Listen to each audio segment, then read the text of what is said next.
mairie nous appelle en urgence. Cet immeuble est frappé d'un arrêté de péril et menace de s'effondrer. Janvier 2026, une fois le bien acheté, nous intervenons rapidement, analyse, sécurisation. Février, suite à notre intervention, la structure tient, les voisins rentrent chez eux. Mars, le nouveau toit est posé. Avril, le bien est prêt à accueillir un projet de division et de rénovation. Mais revenons en janvier, les commerces voisins menacés, les locataires mitoyens relogés. Il y a eu un premier bruit et du coup le toit qui se serait effondré, donc j'ai eu d'abord la gendarmerie qui m'a dit préparez des affaires, vous devez évacuer. Il fallait mettre le bâtiment hors de danger au plus vite. Cette mise en sécurité, façade, murs, étais, nous l'avons menée en 3 semaines. Voici comment, de l'intérieur. Première règle, personne n'entre. On n'engage pas une équipe dans un bâtiment dont on ignore ce qui porte encore et ce qui a cédé. Avant toute chose, un expert en bâtiment ancien envoie un drone à l'intérieur. Ce qu'il révèle conditionne toute l'intervention.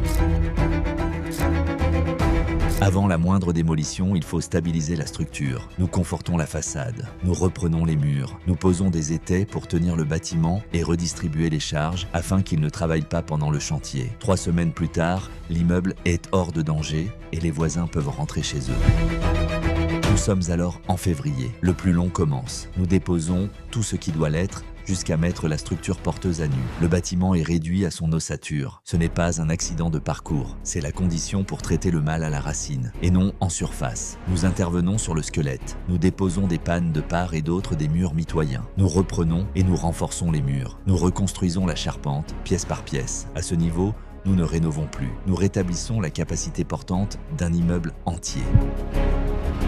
En mars, la structure complètement stabilisée et mise quasi à neuf, nous posons la toiture. L'immeuble qui menaçait la rue est sauvé.